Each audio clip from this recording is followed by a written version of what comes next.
Բարև Ֆակտոր TV հյուրը Հայաստանի Եվրոպական կուսակցության նախագահ Տիգրան Խզմալյանը, ողջույն, պարոն Խզմալյան։ Դուք որպես Եվրամիության Հայաստանի անդամակցության ջատագով քաղաքական ուժի ղեկավար, ինչպես նաև համապատասխան օրենքի նախաձեռնողներից մեկը ինչպես է գնահատում Լավրովի Երևանում արած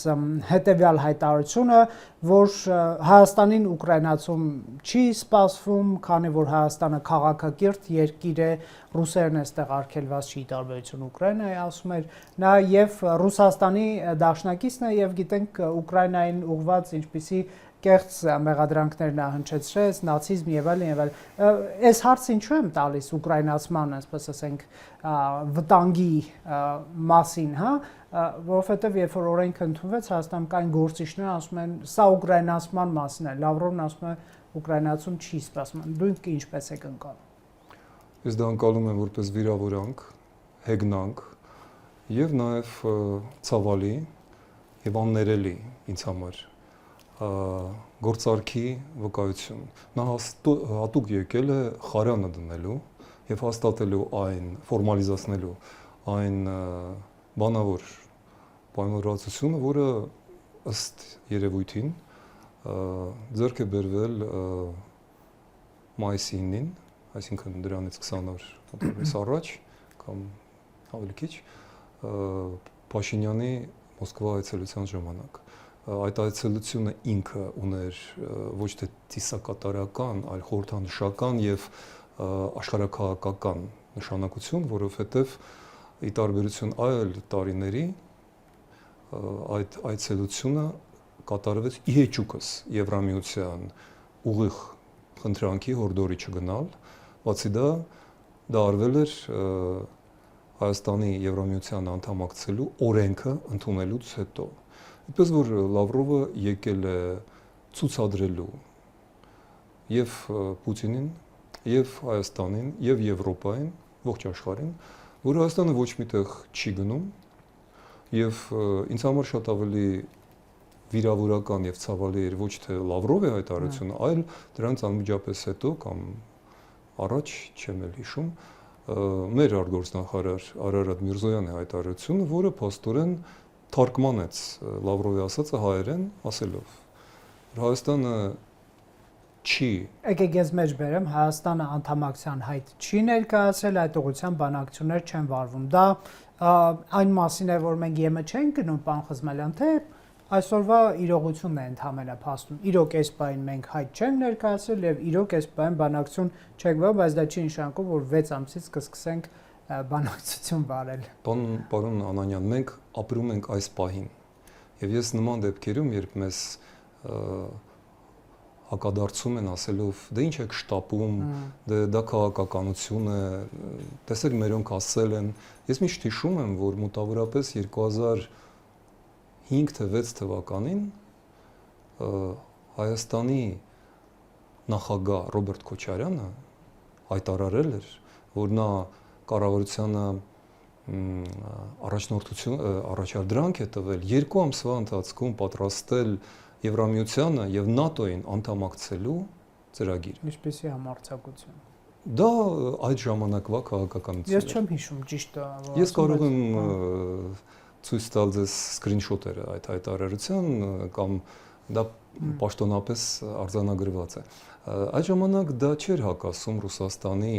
ցանկությանը։ Ռուսաստանի նոր ցանկությունները փոխվեցին մոտավորապես հենց 6-7 թվականին, երբ նավթի գինը կտրուկ բարձրացավ եւ Պուտինը որոշեց, որ նա բռնել է Աստծո օրոքից եւ հայտարարեց Մյունխենում, որ նրա նոր աշխարհաքաղաքական նպատակն է վերականգնել սովետական միությունը։ Ինչը հիմա փաստորեն մենք տեսնում ենք համարյա 20 տարի անց Լավրովի այցի տեսքով, որտեղ Լավրովը եկավ հենց ամրացնելու այդ համաձայնությունը, որ տվել էր Փաշինյանը Մոսկվայում մայիսի 9-ին։ Համաձայնություն չգնալու ԵՄ դա նկատի ունեք։ Այո։ Դա ենթադրում եք, թե տեղեկություններ ունեք ուղղակի։ ինչ ենթադրելու կարիք կա, եթե մենք լսում ենք դա Հայաստանի արտգործնախարարի, հետո նաև մեկ այլ նախարարի կողմից, որը անկեղծ զարմանում է, իսկ ինչ օրենքի մասին, ով է ընդունել այդ օրենքը։ Գևորգ Պապյանը նկատի։ Այո, կառավարության անդամները չգիտեն, որ այդ նույն կառավարության համաձայնությամբ օրենք է ընդունվել եւ որ Միրզոյանն ասել, այո, մենք արդեն հայտ ենք ներկայացրել եւ այո, բանակցում ենք, չէ՞, ստի։ Ոչ հայտ ենք ներկայացրել, ոչ բանակցում ենք։ Այսինքն մի 6 ամսից սկսել բանակցություն դա ստելու կամ ժուլիկություն անելու, բա մենք գրպանում մանևրում են միգուցե պարոն Խզմալյան։ Միրզոյանի այս ասածը նշանակում է, որ 6 ամսից չեն սկսի բանակցել։ Մենք մանևրել ենք տարիներ անց։ Այդ մանևրելը բերեց 2020 թվականի պատերազմին եւ 2023 թվականի պատրիացիդի հայրենազրկմանը։ Ես հիշեցնեմ նաեւ, որ Եվրոպան առաջին անգամ չէ, որ բացում է իր դռները մեր առջև։ Եվ ոչ միայն Եվրոպան։ 2018 թվականին դա հերթական անգամ արեցին Միացյալ Նահանգները Փաշինյանին առաջարկելով ռազմավարական դաշինք։ Հրաժարման գինն էր 2020 թվականի պատերազմը։ Հիմա մենք ել ավելի բարձր նշաձող ենք դնում։ Մեզ հրավիրում են Եվրամիություն։ Դա մեր պետական գոյության պահպանման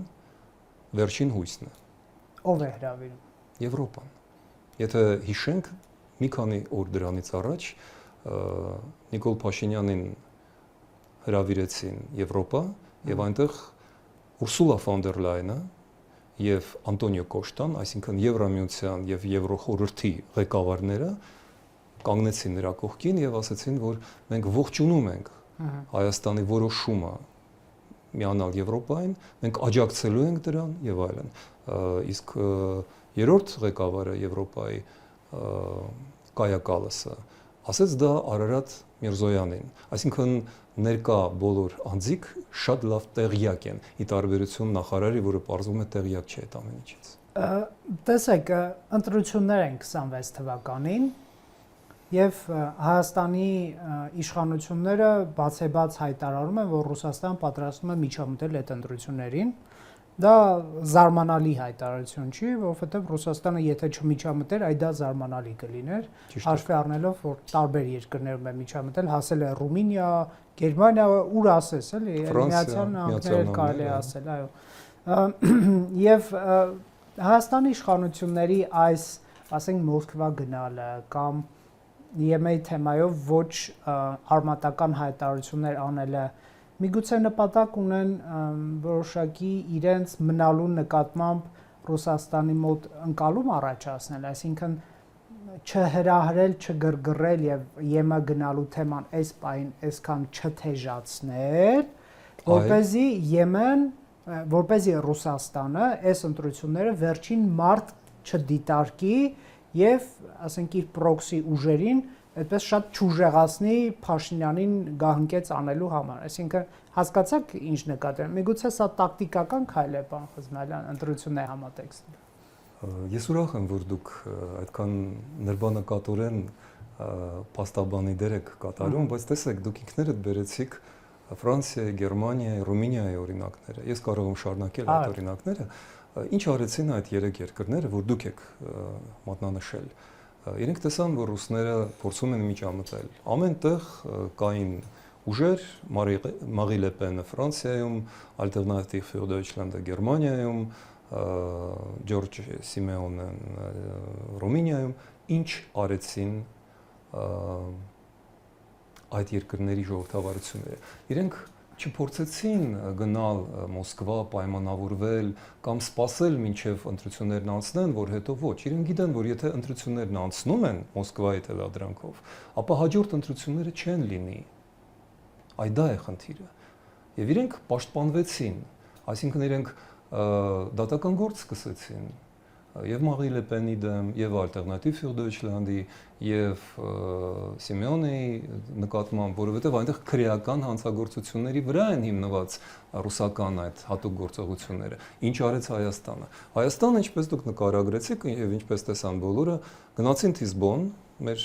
իշխանավորները վիզ ծռեցին, անցան ծրի տակ, այսինքն արեցին այն ամենը, ինչ դարեր շարունակ բերում էր մեզ ինչին, պետականության կորուստի, որովհետև ինչի դիմաց Մոսկվան համաձայնվեց չմիջամտել։ Իրականում միևնույն է միջամտել են, մենք բոլորս գիտենք։ Եվ վարչապետ Կիրիենկոին նախկին իզուր չէ որ նշանակել են։ Այսինքն սա միևնույնն է վերջին մարտ է դիտարկելու, վերջինը շատ պայմանական ասած, այսինքն վճռական մարտ է դիտարկելու 26-ին մեր սերնդի համար եւ առաջիկա տարիների համար մեզ համար հաստատ վերջինն է լինելու, որովհետեւ մեր կյանքի ուղիղ կեսը իմ կյանքի անցավ այս պայքարում։ Իմ սերնդի 88 թվականից ի վեր մենք պայքարում ենք ապագաղութացման համար։ Սկզբից սովետական միությունից, որովհետև դա պայքար էր ինչի դեմ։ Իրենք շատ լավ գիտեն, չէ՞, Արցախյան շարժում այդ ամենը մերոնք ամաչում են դա ասել, բայց ռուսները շատ լավ հասկանում են եւ ասում են, չէ, դուք եք քանդել սովետը։ Այո, դա մենք ենք արել եւ ես դրանով հպարտանում եմ։ Եւ ահա ինչու իրենք լուծարեցին Արցախը, ինչպես Սովետ միությունը Արցախը լուծարեց։ Այդպես որ իրենք հիշաչար են եւ շարունակելու են անել այն, ինչ որոշել են անել։ Պարզապես Փաշինյանը գնեց այդ բարձր գնով։ Լոյալությունը իր լոյալությամբ, իր հանդեպ, իր իշխանական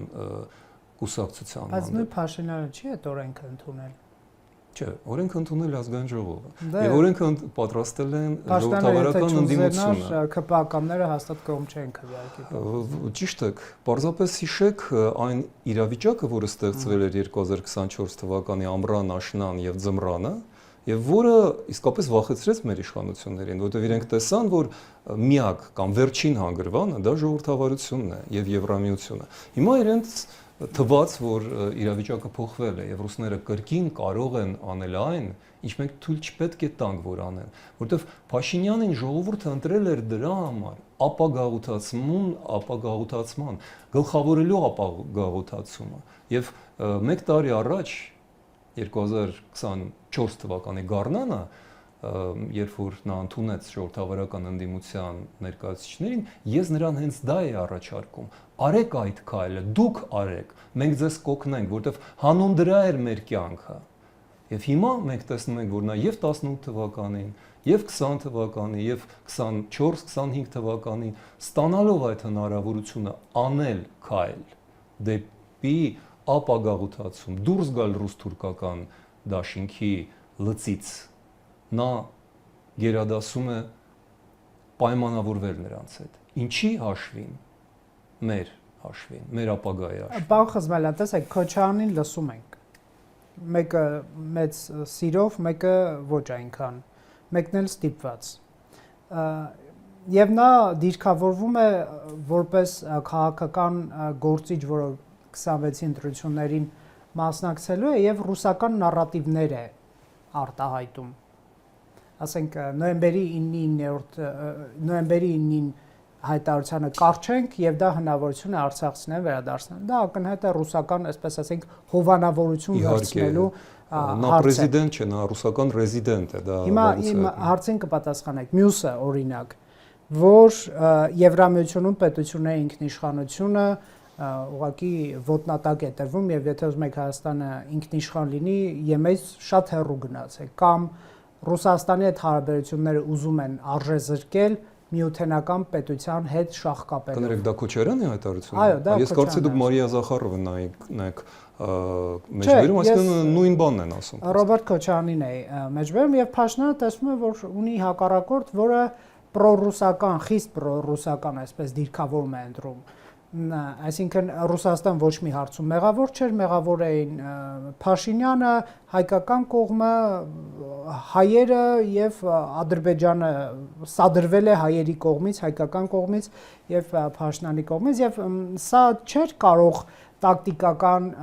այսպես ասենք, նահանջի կամ սառեցման մտքեր տալ Փաշինյանին, այսինքն Ռուսաստանի դեմ գոնե ընտրություններից մի տարի առաջ չանել կտրուկ հայտարարություններ, որ այս եւ մնացյալ նմանատիպ ֆիգուրներին չուժեղացնի, այսպես է։ Բայց նա երբեք չի արել կտրուկ հայտարարություններ Ռուսաստանի դեմ։ Նա երբեք Ռուսաստանին ու չի տվել։ Երբեմն արել է, ասել է, ասենք, հապկի երկու երկիր պատերազմ է սանձազերծել մեր դեմ։ Հիբրիդային Ալեն Սիմոնյանն ասում է հիբրիդային պատերազմ է Ռուսաստան տանում մեր դեմ։ Արսեն Թորոսյանը այստեղ էլ ասում էր, որ 26-ի մեր ընտրություններին այսպես միջամտելու են։ Իրենք դա ում են ասում, ձեզ։ Իրենք դա չեն ասում աշխարհին, իրենք դա չեն ասում ժողովրդին, իրենք դա չեն ասում Ռուսաստանին։ Տեսեք, իրենք ասում են, որ Ռուսաստանը պատրաստ է միջամտել եւ գնում են Ռուսաստանի հետ բանակցելու։ Ինչի մասին։ Եթե ձեզ վրա պատրաստում են արձակում, եւ դուք գիտեք, որ դա անխուսափելի է, դուք կարող եք կամ պաշտպանվել, իսկ պաշտպանվելու համար մեր դեպքում պետք է հզոր դաշնակիցներ, եւ մենք այդ դաշնակիցներին ունենք եւ ունենք իրենց օգնելու իրենց կողմից առաջարկը։ Կնեք, ասածս այն է, եթե կա այսպիսի ֆիգուր, այսպես ասենք, միակողմանի պրոռուսական նարատիվներ պաշտպանող եւ առաջ տանող, սա չէր կարող մղել Հայաստանի իշխանություններին այն դաշտ, որ ագրեսիվություն չլինի հայ-ռուսական հարաբերություններում։ Դա պետք է ուղղել մեր իշխանություններին Հայաստանի շահերը եւ ժողովրդավարությունը Ռուսաստանի ոտնձգություններից պաշտպանելու, բայց հղեց ուրիշ ուղղությամբ։ Հղեց այն ուղղությամբ, որ մենք հիմա պաստորեն ինչ ենք լսում։ Ինչին է ձեզ պետք Ռոբերտ Քոչարյանը։ Մենք դա անում ենք, այնինչ նա ասում է, մենք դա անում ենք։ Եվ ռուսները համոզվեցին, որ այո, Հայաստանը 5 անգամ կներեք, Փաշինյանի օրոք բարձրացրել է տնտեսական շրջանառությունը, արժե ապրանքը շրջանառությունը Ռուսաստանի հետ, իսկ Եվրոպա եւ Միացյալ Նահանգների 30 եւ 20%-ով նվազեցրել է, որ օգնում է պատժամիջոցները շրջանցել, եւ իրենք դա են ասում։ Իրանցից ամենա խայտարակ վարձկաներից մեկը Մաքսիմ Շևչենկոն ուղիղ ասել է, մեզ պետք չէ Հայաստանը հապկի անդամ, մեզ պետք է Հայաստանը Եվրամիություն գնացող Հայաստան, որը չի ենթարկում պատժամիջոցների, որտեղ Վրաստանին հիմա ենթարկում են պատժամիջոցներին, եւ Հայաստանը ռուսների համար ավելի հարմար է պատժամիջոցները շրջանցելու համար, եւ մեր կառավարությունը դրա համաձայնությունն է տալիս։ Այսինքն մենք համաձայնվում ենք դառնալ մեր դահիճների դաշնակիցներ, ինչի համար, որովհետեւ մեր կառավարությունը ստանում է դահիճներից իրենց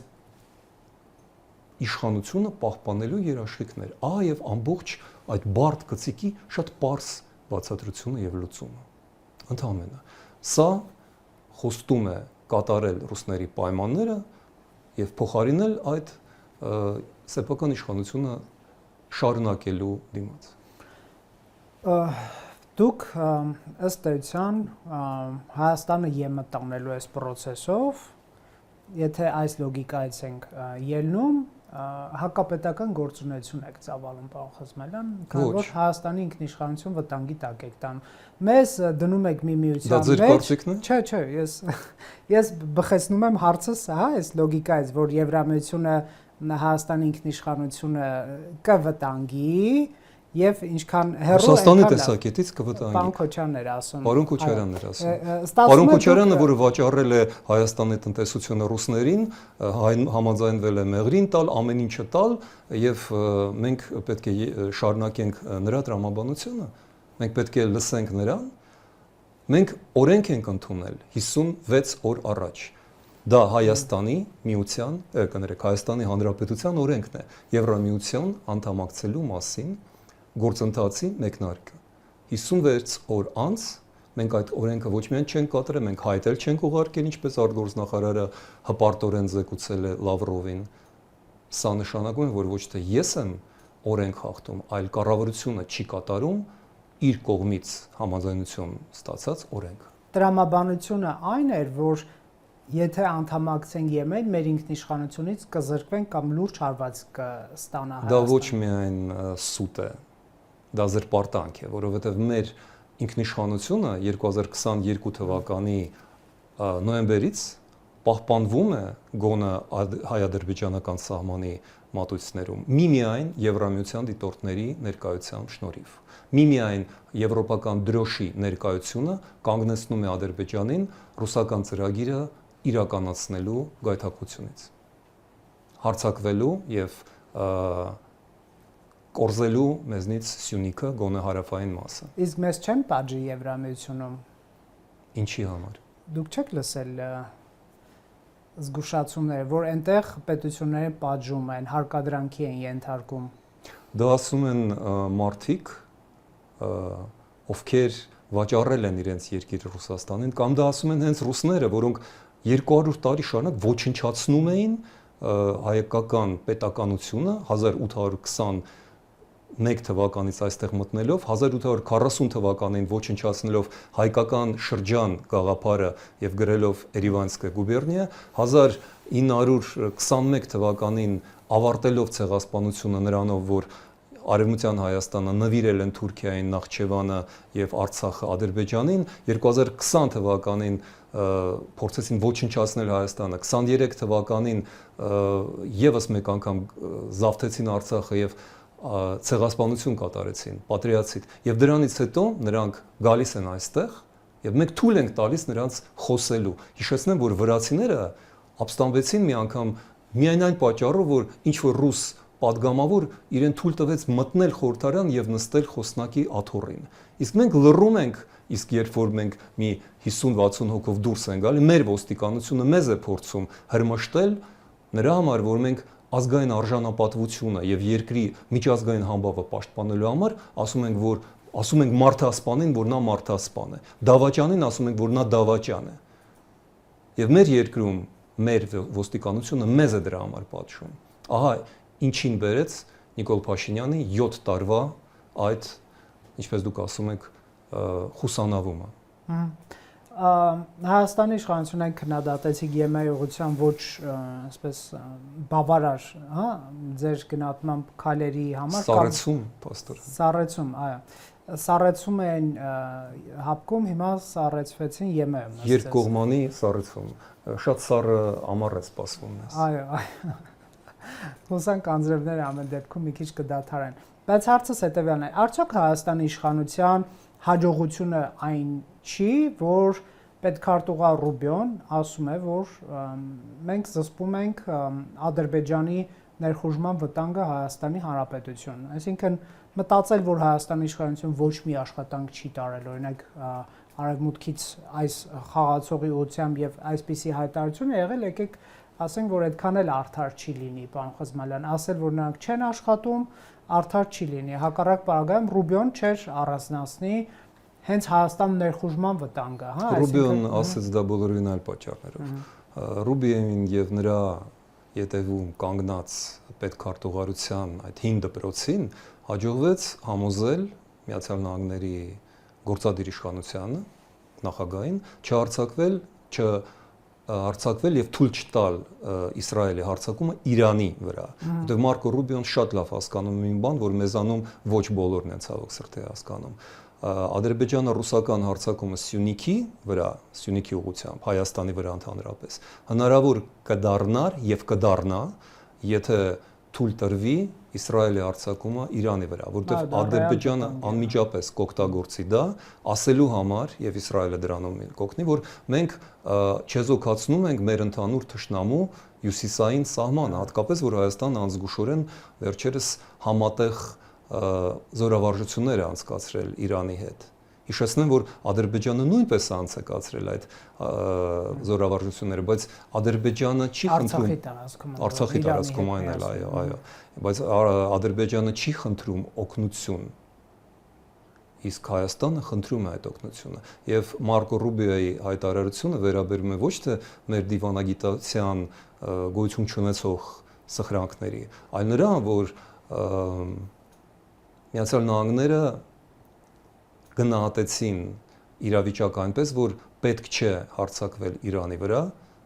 եւ հետեւաբար դրա հետևանքներից մեկն է, որ Հայաստանը փրկվում է այդ ռուս-թուրքական, ռուս-ադրբեջանական զավթման սպառնալիքից։ Դա է ասել Ռուբիոն։ Բայց Հայաստանի իշխանությունները, եթե իրենց պահեն վրացական երազանքի պես, Ռուբիոն ոչ թե Փաշինյանի հետ հեռախոսազրույցից հետո թվիթ կաներ, որ ես խոսեցի Նիկոլ Փաշինյանի հետ ինչպես ռազմավարական գործընկերներ ընդհանուր շահերի շուրջ, այլ կասեր մենք քննարկում ենք Հայաստանի դեմ հակաամերիկյան կառավարության դեմ պատժամիջոցների հարցը, ինչպես ասում են, Վրաստանի պարագայում։ Այսինքն կա էլի տարբերություն, պարոն Խզմալյան։ Առայժմ կա։ Ես ամիսներ շարունակ զգուշացնում եմ, որ հիմա Հայաստանը գնում է վրացական ճանապարհով, եւ մենք տեսնում ենք հիմա, որ վրացական երազանքը կարող է դառնալ հայկական մղձավանջ։ Եվ ամեն ինչ գնում է այդ ուղղությամբ։ Եվ ես կվախենամ, որ Մարկո Ռուբիոյի այս ճիքերը, որտեղ Մարկո Ռուբիոն 3 չէ, որ սկսել էր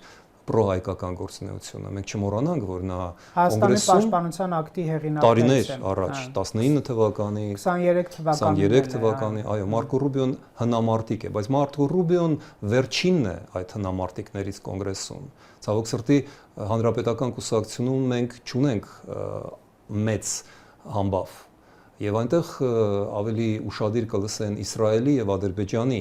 փաստարկները, եւ մենք տալիս ենք այդ փաստարկները։ Օրեր անց, 3-4 օր անց Վրաստանի հանդեպ Ամերիկան ընդունել է խայտառակ ծանրագույն պատժամիջոցների փաթեթ, որի հեղինակն է լինելու Ջո Ուիլսոնը, այո։ Ես չեմ կասկածում, որ թուրքական, ադրբեջանական եւ ամենակարևորը իսրայելական լոբին կշարունակի գործունեությունը, որպեսզի համոզի Դոնալդ Թրամփին, որ Հայաստանը գնում է նույն ուղղությամբ եւ այստեղ կհիշեն եւ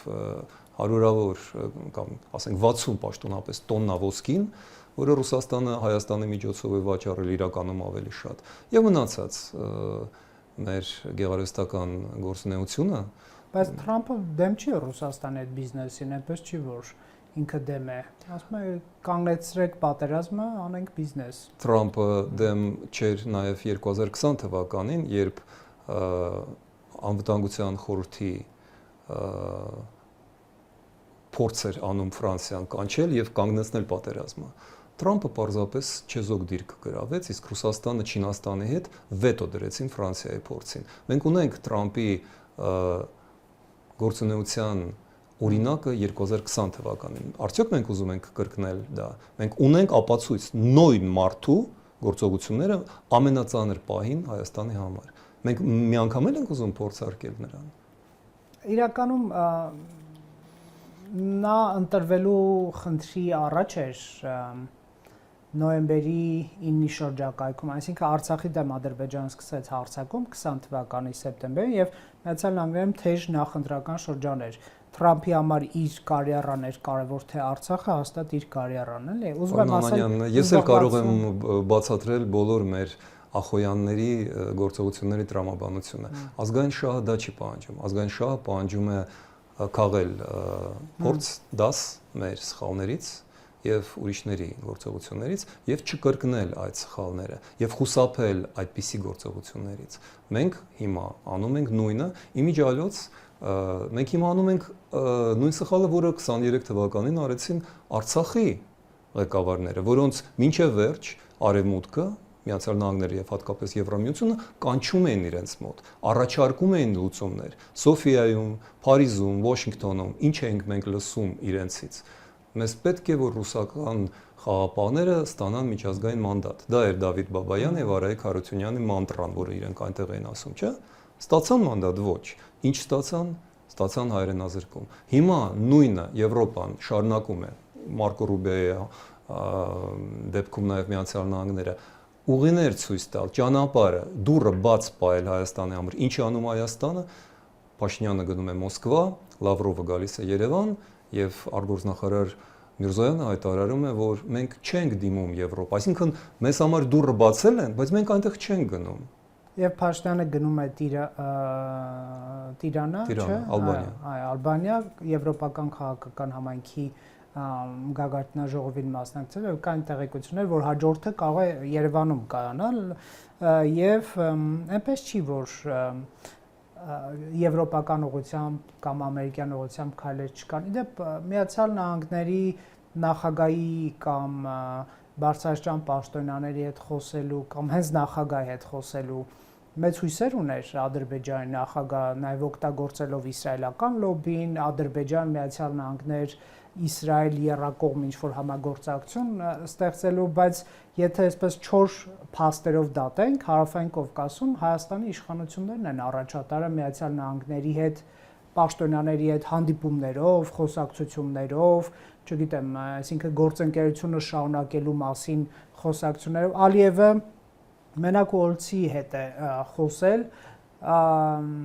Ռուբիոյի հետ չի խոսել, միգուցե միտումնավոր չի խոսել, որ Թրամփի հետ խոսի, Վրաստանի իշխանությունների իրավիճակը ընդհանրապես անհույս է, հա, նրանք վերջերս ես կարդում էի Կոբախիձեի մի հայտարարություն, որ Միացյալ Նահանգների վարչակազմին խնդրում էր արձագանքել Վրաստանում տեղի ունեցողին եւ իրենց աջակցել, ասելով մենք նույն գաղափարական հոսքի մեջ ենք, չնկատել, որ Հայաստանի իշխանությունը ամեն դեպքում ավելի, այսպես ասել, ամենաակտիվն է եղել Ամերիկայի ուղղությամբ, արդար չի, պարոն Անանյան։ Մեր Կովկասում էլի Պարոն Անանյան, դրա այն ինչ դուք նկարագրեցիք, մի քանի փաստի հետևությունն է, Վենսի հետ հանդիպումը, որ 2 ժամից ավելի է տեղի ունեցել, ճիշտ է առանց դրոշի։ Դա արդյունքն է նրա, որ 2024 թվականի աշնանը Հայաստանը անցկացրեց ստորագրահավաք, որ ամերիկյան վերջին հարցումները ցույց տվեցին, որ 58% բնակչության կողմ են եվրոինտեգրմանը եւ 2025 թվականի մարտի 26-ին ընդունվեց օրենք։ Այդ տպավորությունը դեռևս գործում է։ Հիմա այս վերջին ժամերին Հայաստանի իշխանությունը սկսեց գործել հակառակ ուղղությամբ։ Դուք գիտեք, ամերիկյան նավերը շատ մեծ են, ավիակիրները դանդաղ են շուռ գալիս, բայց երբ որ շուռ են գալիս, նույնքան դժվար ու դանդաղ են իրենք վերադառնում։ Հիմա ցավոք սրտի ես հենց դա եմ ասում։ Մենք պարտավոր ենք օր առաջ զգուշացնել, որ այս ճանապարհը տանում է մեզ նույն տեղ, որտեղ եւ Վրաստանին բերեց։ Վրաստանը 5-6 տարի առաջ ժողովրդավարության խորհրդանիշն էր այս տարածաշրջանում, որտեղ Վրաստանը հիմա։ Հայաստանը 5-6 ամսվա մեջ կատարեց այն ճանապարհը, որ վրացական երազանքը դարձրեց մղձավանջ։ Մենք հիմա գնում ենք այս ուղղությամբ։ Այսինքն արևմուտքից երես թեքելու, հա, նկատի ունենք։ Իսկ ինչպես դուք կարող եք բացատրել այն, որ մեր կառավարությունը հայտարարում է, այո, մենք ստացել ենք առաջարկ, բայց չենք գնում Եվրոպա, չենք տալիս հայտը, չենք կատարում սեփական ժողովրդի պահանջը, 58%-ի ցանկությունը։ Ասում են հիմա չենք գնում, բայց մի ամիս, 2 ամիս, 3, 5 ամիս հետո 7 տարի շարունակ մենք կարող ենք գնալ եւ դրա համար էր Փաշինյանը ընտրված իշխանություն ապագաղութացման համար։ Նա չգնաց եւ այն պատիժները, որ ընկան մեր գլխին, հենց դրա արդյունքն է։ Այն կորուստները, որ մենք տարանք, այդ չգնալու արդյունքն է, որովհետեւ եթե Հայաստանը 2019-20 թվականին լիներ ժողովրդավարական Եվրոպայի դաշնակիցը, այլ ոչ թե բռնատիրական Ռուսաստանի, ապա մենք բազմաթիվ կորուստներից կխուսափեինք։ Այսինքն հիմա դուք վախ ունեք, որ էլի կպատժվենք, հա։ Ես վախ չունեմ, ես գիտեմ, որ դա այդպես է լինելու։ Ես 2008 թվականին ֆիլմ եմ նկարահանել Սարդարապատ դեժավյու, որտեղ նայեք այդ ֆիլմը YouTube-ում կա, որտեղ ես մանրամասն նկարագրեցի ինչ կատարվեց 1918 թվականին եւ զգուշացնում է, որ այդ ամենը կկրկնվի։ Ցավոք սրտի 2008 թվականի իմ մռայլ կանխատեսումները իրականացան 2016-ին, 2020-ին եւ 2023-ին։ Այդպես որ ես չեմ վախենում, ես պարզապես գիտեմ, որ դա այդպես է լինելու։ Պարոն Խզմալյան, շնորհակալ եմ Factor TV գալու համար։ Հյուրընկալել ենք Տիգրան Խզմալյանին։